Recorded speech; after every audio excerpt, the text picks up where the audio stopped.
Welcome, friends and colleagues. I'm Stephen Alder, a professor at the University of Utah and the executive director of the newly launched Center for Business, Health, and Prosperity. Thank you for taking time out of your busy schedules to join us virtually for this special occasion. We are here to introduce to you this new University of Utah Center, which is housed at the David Eccles School of Business. The Center for Business, Health, and Prosperity is a unique concept that integrates the fields of business and health as essential elements to creating societal prosperity for communities around the globe. Housing this center at the University of Utah allows us to access this institution's vast capabilities and resources. This center will be housed in the David Eccles School of Business, where finance, impact, entrepreneurship, innovation, and policy come together in a collaboration with health to bring together the elements necessary for prosperity in Utah and around the world.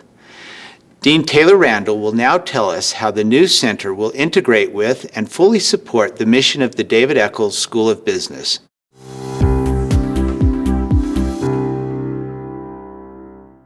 Hi, my name's Taylor Randall. I'm Dean of the David Eccles School of Business. First of all, congratulations to the faculty, staff, and benefactors on the opening of the Center for Business, Health, and Prosperity. This is just a remarkable undertaking that's going to transform our school in so many ways. We are a school of people that have entrepreneurial grit. We're continuously curious. We're empathetic global citizens, and we have confidence to impact our world. Those are our values. At the heart, this center is going to provide experiences to faculty, students, and staff that will allow us to live and create and be those values. How is it going to do it? Well, through a ton of experiences on the global stage, trying to attack some fundamental problems of our human existence. How do we have good health, and how do we prosper at the same time? I cannot tell you how excited I am to see this transformational experience come to life at the David Eccles School of Business. Dean Randall, thank you for welcoming the center to the David Eccles School of Business. We are proud to be a part of an organization that values creativity, determination, and empathy while understanding the multiple needs of our society across different landscapes. The Center for Business, Health, and Prosperity will create a forum where resources and capabilities from across the university can be brought together and expand capacity for using this knowledge to impact prosperity in settings locally, regionally, nationally, and globally. The University of Utah brings together a unique constellation of faculty, academic curricula, and centers and institutions to pursue an overarching goal of promoting improvements in people's lives through greater prosperity. The center's mission is to advance capacity for societal prosperity through education, research, and engaged service that integrates insights and practices from business development and enabling health activities. Through today's launch event, we hope to show you some of the accomplishments that have led to creating the center and provide you with a glimpse into its future. We will also have the opportunity to hear a keynote address from one of our good friends and collaborators, Mr. Martin Mensah, who will share with us insights into the opportunities that we have in connecting business and health in pursuit of greater prosperity. In 2020, the entire world came to a halt with the emergence of the SARS-CoV-2 virus that led to the COVID-19 pandemic. While still working on the development of the center, its leadership combined with experts and organizations across the University of Utah to support the state of Utah in navigating the pandemic by balancing the health and economic challenges it was facing. The Health and Economic Recovery Outreach Project, or Utah HERO Project, was initiated in April 2020 and continues to this day. The pandemic has demonstrated in spectacular fashion how health and economics are closely aligned, and efforts like the HERO Project have shown the value of creating solutions that combine business and health interests as a way to pursue prosperity. Please join with me in watching a brief presentation that shows how the center has already had an impact. We would often hear that if a community is healthier, it's good for business, or if business is doing well, it's good for health. So the center is the culmination of an evolution of thinking about the ideas of what it takes for people to be prosperous. We've had this vision for a couple years now, but the pandemic has really brought out the importance and the connection between health and economic development.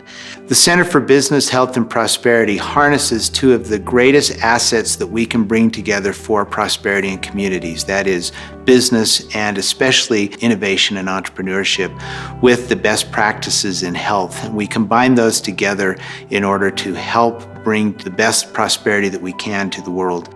The Center for Business, Health, and Prosperity will provide students with the tools needed to thrive by driving opportunity and give students and the Utah community the tools and resources needed to approach prosperity with a more inclusive and open worldview. I'm very passionate about creative entrepreneurship to drive social change. And so that's very much in alignment with the center's mission and vision to leverage innovative, value-creating practices and entrepreneurship to improve health. And the culmination of our coursework was actually a trip to Ghana, which was our capstone project. So from my background in Ghana, I see a lot of small to medium businesses. We can actually use data to analyze and see the needs of the people and what kind of resources they need the most. I've always loved entrepreneurship, and I just think that if anything's going to solve the biggest problems that we have today, including health and health sciences, it's going to be innovation and industry. So the HERO project stands for Health and Economic Recovery Outreach Program. It's a program designed to understand the way that COVID-19 is affecting Utah communities. So this is sort of the application of medicine in real lives, in the real world. The most inspiring thing to me from the center is the community engagement, especially when it comes to their educational efforts. They've done so much to bring education about COVID-19 through the HERO project to individuals and also to the local lawmakers to reform policy. No one's going to do it alone. It's something that needs to have a very collaborative approach. We offer opportunities for people to partner with us and learn about what we're doing. We really want this to be a global program. We want to have a global impact. I think the future of the center looks like really applicable projects. In 5 years, we're really going to have a portfolio of the impact that the center has had in various parts of the world. We can do so much to help so many people expand in the business realm, as well as showing that health is connected to business. The HERO project is an example of locally focused, mission-driven, community-engaged service. The Center for Business, Health, and Prosperity also has plans to focus on research and discovery as well as education that aligns with the tenets of the University of Utah. These tenets include preparing students from diverse backgrounds for lives of impact as leaders and citizens, generating and sharing new knowledge, discoveries, and innovations, and engaging local and global communities to promote education, health, and quality of life. With our students and faculty members in mind, the center plans to also create mission-aligned programs in the vibrant global market. The center is a place where academic curiosity will have roots and can be nurtured into growing branches of new ideas that will flourish and lead to real impacts throughout the globe. It now gives me great pleasure to introduce to you Professor Jay Barney, who along with Professor Abby Griffin serves as an academic co-director for the center. Jay Barney is a presidential professor of strategic management and the Pierre Lassonde Chair of Social Entrepreneurship at the David Eccles School of Business. He is known globally for his expertise on organizational change and strategic analysis. He has led groups to Ghana and Peru, where they have worked with local companies and NGOs to implement strategies that combine the disciplines of business and health to help communities thrive. Following Jay's remarks, we will be favored to hear from some of the remarkable students who have participated in programs such as those led by Jay. Professor Barney.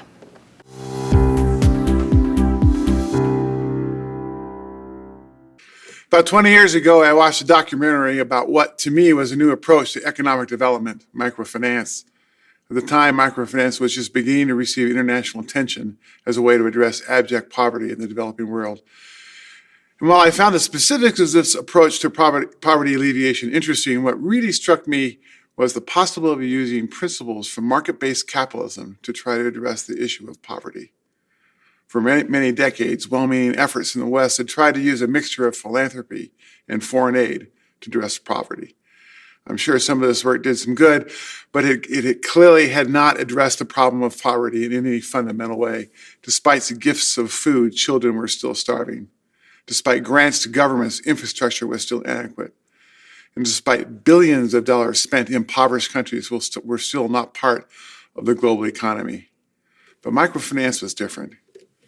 Here, profit-seeking financial businesses could provide access to capital to people who had never had such access, capital they could use to improve their lives.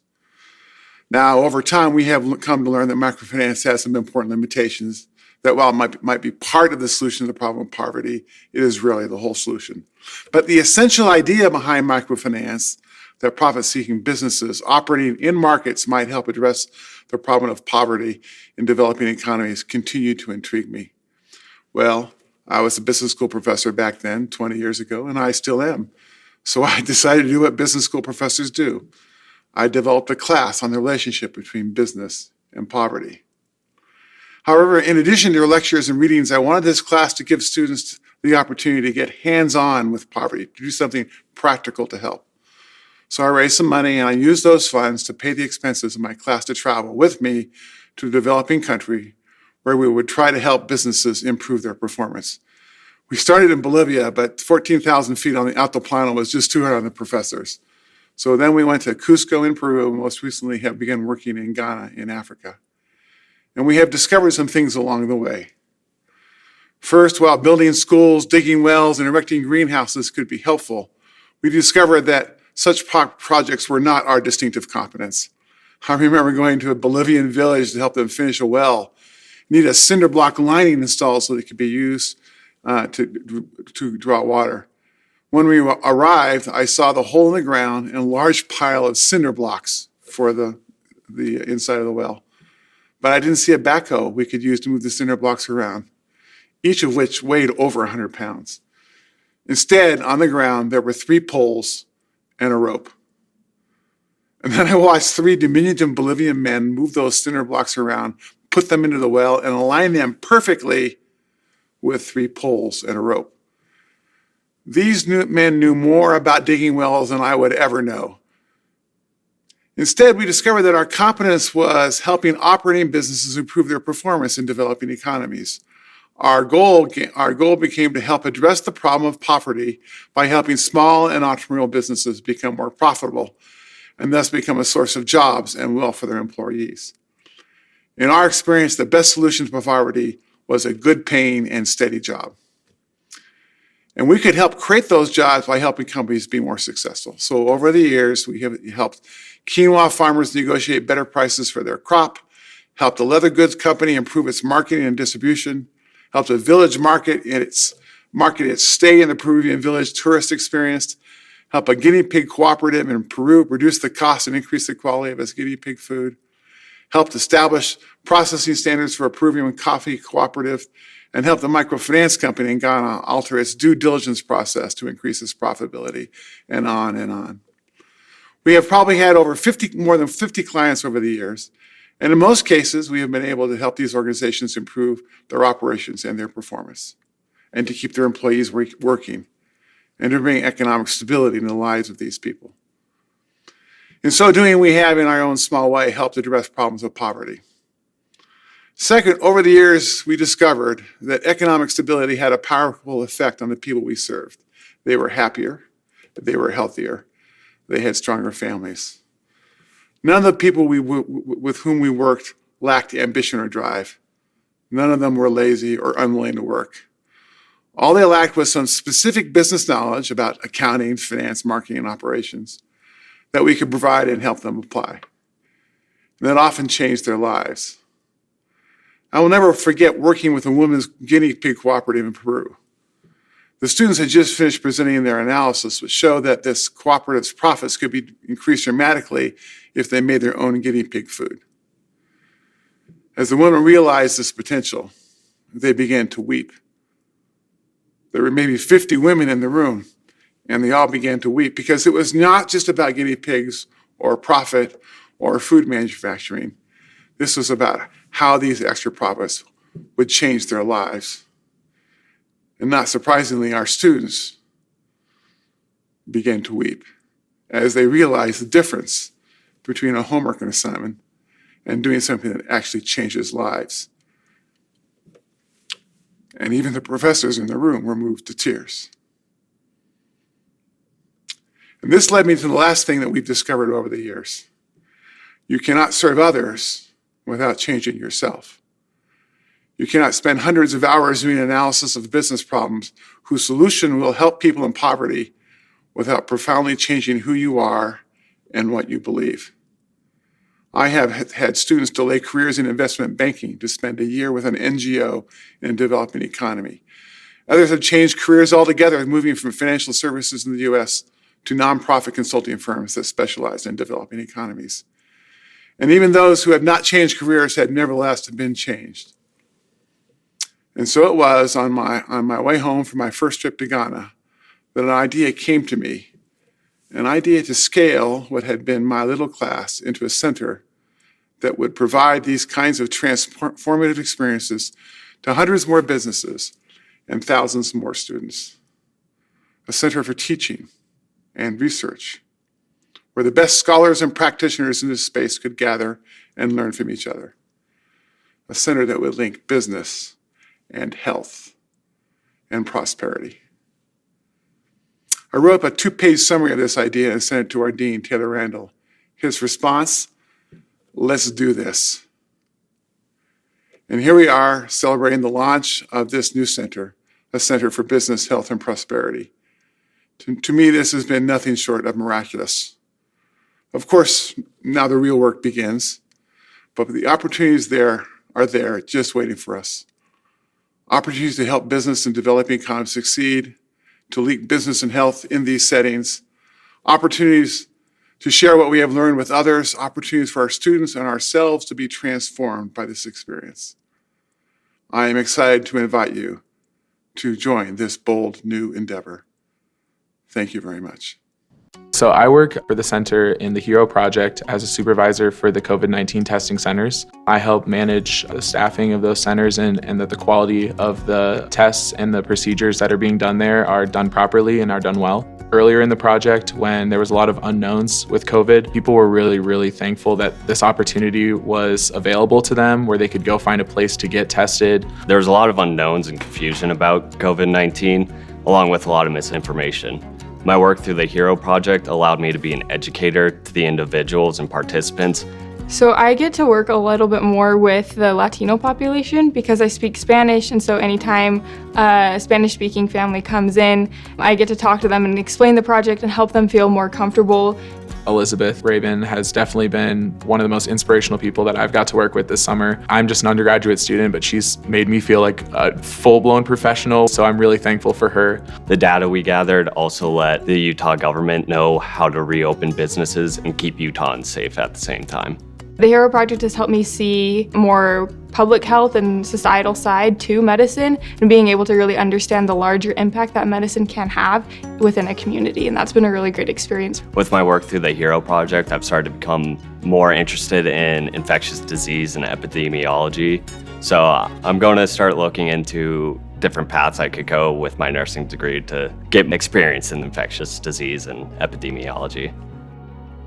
I was very fortunate to have had the opportunity to participate in the Poverty Alleviation and Entrepreneurship Program. And there we learned about the benefits and downfalls of foreign aid, microfinance, and how entrepreneurship can drive economic development and social development in the developing world. We spent 10 days in Ghana, and it was absolutely incredible. There are so many applied experiences. It's not all about just the classroom. It's about doing. We helped them, we went through their balance sheet and all of their financials to figure out why they weren't profiting anything that they could then reinvest in their business to help more people. So it was really neat to be able to work on economic development in a developing country. the most valuable experience that we went on. We went and participated on a round of Health to Go. It is essentially a clinic or hospital all compacted into a bicycle who gives medicine and treatments to villagers that isn't in a town where hospital care is provided. I actually went to Ghana with Professor Brown, so got to share that experience abroad. But also, he has continued to be an incredible mentor to me as I've launched my company every step of the way. And go Utes. Thanks to Jay and our students for providing us with these perspectives. We know the experiences you have had will help you to shape a more prosperous world. The future of this center would not be possible without our dedicated partners, such as Elder Robert and Sister Lynette Gay. We are most grateful for partners in our vision of a global center that engages students and scholars to think beyond a single discipline to make a positive impact. Now, I am very happy to welcome our keynote speaker, Martin Mensah. Mr. Mensah has over 30 years of experience in overseeing and developing business environments across Africa, Europe, the US, and Asia. Not only is Mr. Mensah a thriving global entrepreneur, but he also gives back to the community by serving on multiple boards to enhance communities throughout West Africa. Mr. Mensah is a shining example of using business to give back to and improve communities around the world. We are honored to have Mr. Martin Mensah serve as the keynote speaker for this event. Martin.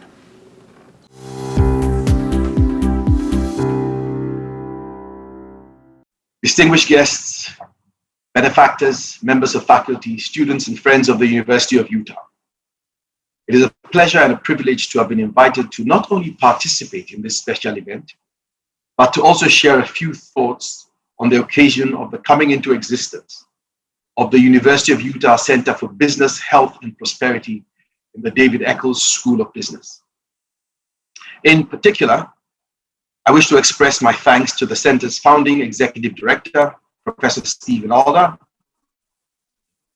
who has over the course of a few years become a dear friend. And together with Gabriel Gay, they have drawn me increasingly into the possibility thinking that lies at the heart of the groundbreaking initiatives that they are constantly coming up with. Thanks to them and Dean Rundle, I had the privilege of visiting the University of Utah in those good old days before the coming into existence of work from home, Zoom, and the dominance of the mute button. Back when physical presence was still thought to be the only way to forge partnerships and build relationships. Now, in Ghana, we have a proverb that says a crab does not give birth to a bird. And so it was unsurprising that my thoroughly enjoyable 3 days in Salt Lake City revealed the source of the spirit of determination, excellence, and creativity that I had encountered in my interactions with the team that set up the university's West African outpost, Ensign College of Public Health. Everywhere I went while I was in Salt Lake City, whether it was the Lassonde Entrepreneur Institute or the David Eccles School of Business, there was a palpable sense of the harnessing of human ingenuity to make a difference, to forge improvements to mankind's existence. I suppose it is the same spirit that has led to the establishment of this new center, with what at first glance may look like an incongruous name. Indeed, to try and fuse business, health, and prosperity into one logical ethos may seem like an overstretching of good intentions. Each of these on their own has its traditional standing in the lexicon of all that is good and desirable. To prove this point, it is the imperative of understanding the drivers of business success that gave the world the business school, the much sought after MBA. The scientific pursuit of good health stretches back to Hippocrates, of course, in 460 BC. He it was who gave us this quote: "Wherever the art of medicine is loved, there is also a love of humanity." That struck me as interesting, how the way his words still resonate across the millennia into our current reality. And as for the quest for prosperity, I would hazard a guess that that subject has consumed the largest volume of ink, as many authors offer formulae guaranteed to lead to it. The point I'm trying to make is that this center could have been dedicated to any one of the objects in its name, and it would still be a laudable and welcome development. But no, not for the University of Utah. What they have done is forced us, all of us, to focus on a triumvirate which, considered together, opens new dimensions for progress. I'm sure by now the comments of our previous speakers have answered the question, why the need for such a center? So permit me to offer a perspective from my environment, which I hope will serve to challenge the center to adopt and maintain a global perspective. The African situation provides, in my humble view, the best canvas on which to explain how this center offers a new approach to moving the dial from poverty to prosperity. Africa has certain characteristics which offer what I describe as the perfect problems to match the innovative solution proposed by the center.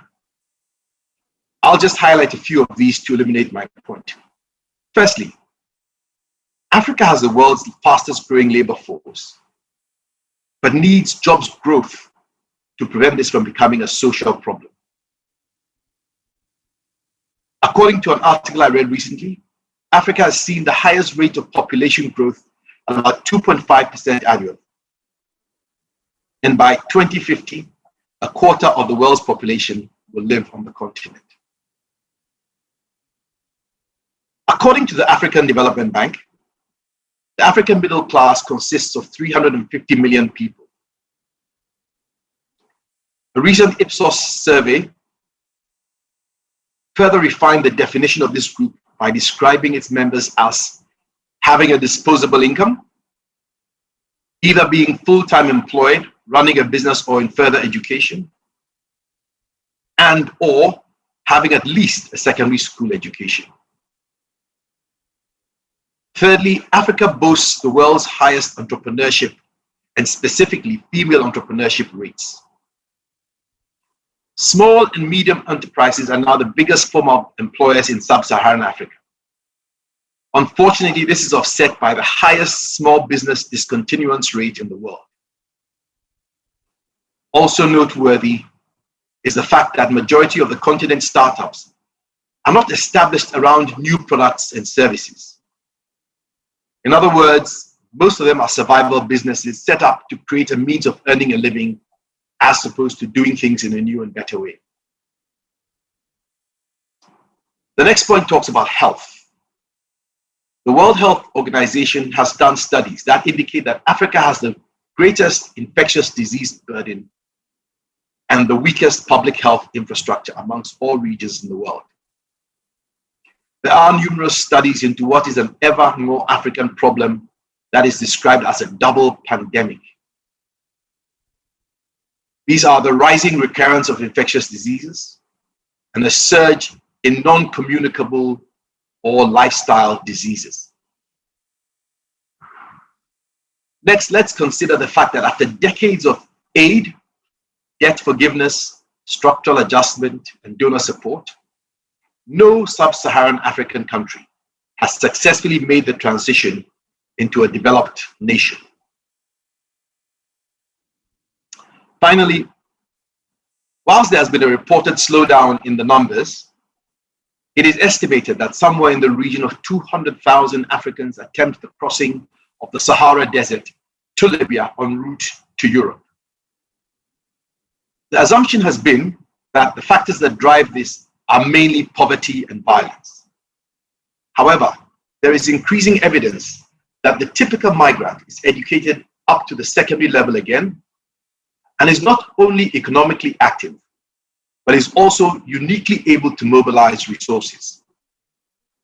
One study estimates that the entire journey to the Libyan coast would cost the potential migrants as much as $6,000 US. Now, I offer this mixed report card not to trumpet the challenges or reinforce the stereotypical view of the continent. My purpose is in highlighting these is that these challenges exist in one form or another in almost every continent. However, in Africa, more than anywhere else, they stand in stark relief against the immense potential of the continent. The outline sketch that I have attempted of the African situation describes the problems that I believe the Center for Business, Health and Prosperity is perfectly positioned to tackle. History has proven that Africa cannot radically transform itself on a diet of handouts, grants, and gifts, as useful as these are. If Africa is to actualize the hackneyed Africa Rising storyline, it needs just two things, in my view. Firstly, it needs a vibrant, disciplined, enabled, and innovative entrepreneurial class that can seize on the continent's numerous challenges and convert them into sources of prosperity by creating sustainable businesses. Secondly, I think it needs single-minded focus on tackling the double pandemic burden by embedding an understanding in its collective psyche that a healthy populace not only reduces an avoidable cost, but makes good sense for business and growth. After all, healthy, productive human beings are the essential actors in a viable economy. The Center for Business, Health and Prosperity has these two developmental essentials as its foundational pillars. Its concept is based on the premise that by harnessing the creative genius of the entrepreneur and deploying it to tackle systemic problems, especially those that relate to the health of the population, transformation will occur. And thereby, a virtuous cycle will be established that will lead to prosperity of the individual, prosperity of businesses, of nations, and of the world.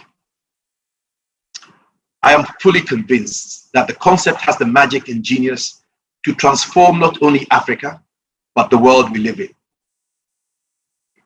The Center's home in the David Eccles School of Business and its symbiotic relationship with Ensign College for Public Health in Tong in Ghana stand it in very good stead to demonstrate a new way to improve the world. And so all that remains is for me to wish this new center, its benefactors, its founders, and all its people the very best, and thank them for giving us new hope. Thank you.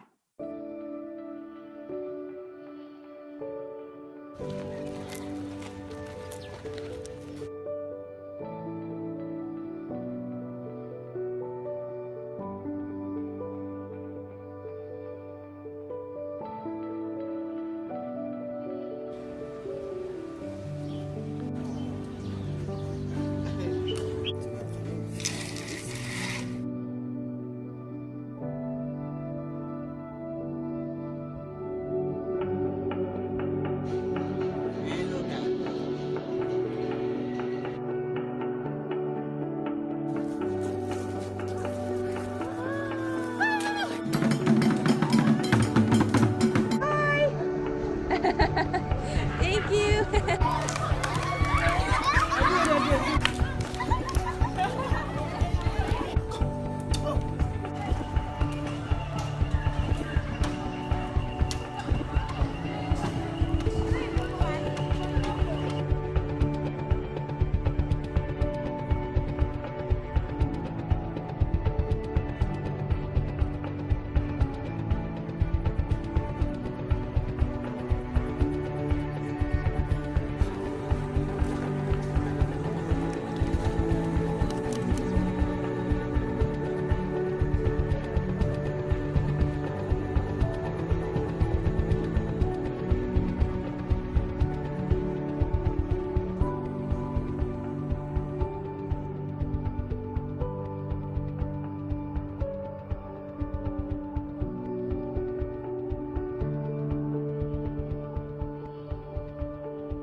Thank you, Martin, for your words of encouragement and for being an inspiration.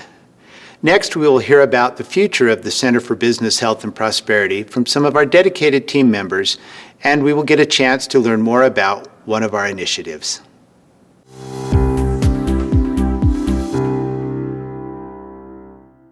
The Center for Business Health and Prosperity is already improving health and driving opportunities both locally and globally. On the global front, the center houses Health to Go, a program that provides primary care to rural communities currently in Ghana. The program trains local community members on how to diagnose and treat common health conditions in the area, such as malaria and pneumonia. The program integrates with the existing government and local healthcare system to create a continuum of care. It brings health care and health promotion education to local communities by limiting the barriers some rural communities may have in getting the care and education they need to prosper. The program also expands workforce capacity by giving community members a chance to train and learn how they can support their community. One of the biggest benefits of the program is the linkage to local hospitals and nurses. Community-based agents train under local nurses and clinical team members, so it's easy to communicate questions and help get communities the help they may need. Locally, the center is home to the Utah Health and Economic Recovery Outreach Program, HERO for short. The program is in response to the COVID-19 pandemic. The project provides data to state and local governments in both the health and economic impact of the pandemic on Utahns. While the project gathers data to inform state and local governments on ways to safely open up the state, it is more than data. It is a better way for our communities to connect on business and health needs. We've been able to show the connection of business and health by bringing together experts in the fields of health economics, epidemiology, business strategy, and infectious disease. It has shown that we need to have health to thrive in our economy, and our economy will not thrive without a healthy population. Not only has the HERO Project brought these disciplines together, it has created opportunities for students and recent graduates to serve their community. Instead of watching a pandemic unfold around them this summer, they chose to use their skills to create change and keep Utah on a prosperous path. They found ways to get businesses reopened safely while studying the effects of the pandemic. It has been incredible to be a part of this project that has seen our young population step up to a challenge and help with a solution. They conducted surveys, demonstrated public health advice, and ran remote testing centers to understand infection rates. These young people experienced the connection between healthy population and a healthy economy firsthand. They made a difference by helping their community understand that we could help each other get through this. Our team has led high school, undergraduate, and graduate students on global education opportunities to Africa, Asia, and Europe for over a decade. We focus on creating unique opportunities to engage with local communities to find real solutions to health and development challenges. We also provide amazing cultural opportunities for students to explore the ecotourism industry in national parks, meet with local entrepreneurs, and travel throughout the country for a truly immersive experience. Students consistently comment that these experiences are the most formative of their academic career. In addition to tackling some of our community's toughest challenges related to health and economic development, we focus on skills that students will carry them for a lifetime. We incorporate the importance of leadership and how to effectively partner with communities to develop innovative and long-term solutions. Our programs also create a unique student experience that contributes to their knowledge and understanding of what it means to be a global citizen. We provide opportunities to interact, engage, and collaborate with culturally diverse people and communities from around the globe. Business and industry now operate at a global scale more than ever, and these skills will benefit them as they move through their academics and future career. These experiences also have the potential to lead to future internships that help propel students into their professional careers and future academic goals. Our program allows students to engage with faculty and staff at a deeper level and foster more informal interactions for learning and guidance. We are 100% committed to the mentorship of all of our students by extending our experiences into ongoing relationships to guide students through their academic career and beyond. We currently offer 1-week spring break and fall break programs. We also have 1 to 2 month summer programs and also include internships. We strive to build multidisciplinary educational programs and have partnerships with the Honors College, Eccles Global, the College of Architecture and Planning's Multidisciplinary Design, the Office for Global Engagement, and Learning Abroad.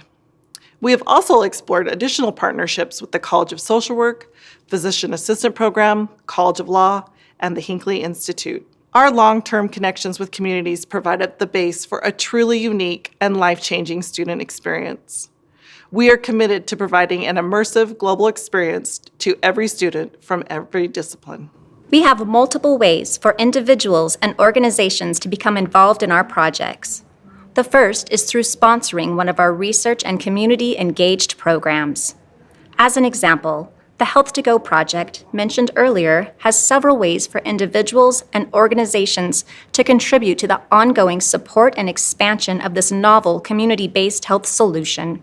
We also seek to build on opportunities to expand partnerships and collaborations that benefit mutual interest in education, research, community engagement, and business development. Opportunities exist to join us in building and expanding our footprint to impact business, health, and prosperity around the globe. The second is through contributing to scholarships that help students engage in these unique, life-changing experiences, participate in internship opportunities, or earn their degree. Most students struggle with the financial burden of higher education costs, and even small contributions can make a big impact on a student's ability to complete their degree and engage in our global community to develop real-life skills in collaboration, leadership, and innovation. The third is for you to join us for your own global experience, to witness the impact of our projects firsthand. We are developing one-week programs to engage our contributors and partners with our work in Africa. This unique opportunity provides participants a safe and exuberant adventure led by our experienced team who provide logistics and hospitality the moment you arrive and throughout the program. These are ways to begin your connection to the Center for Business, Health, and Prosperity, but we are always looking for new opportunities to build lasting connections and partnerships. Thank you for attending the launch event of the Center for Business, Health, and Prosperity. Your attendance and support are the backbones of our new center at the University of Utah. As you can tell from today's presentations, we have a solid foundation, but there is so much more to accomplish. We will base our success on measurably improving communities throughout the world by helping people develop the capacity to achieve greater prosperity. We hope you will continue to be a part of our mission by joining us for future projects and initiatives. Thank you again for your time and support. Please visit our website to learn more about the ongoing activities and efforts of the Center for Business, Health, and Prosperity. We look forward to working with you in the future.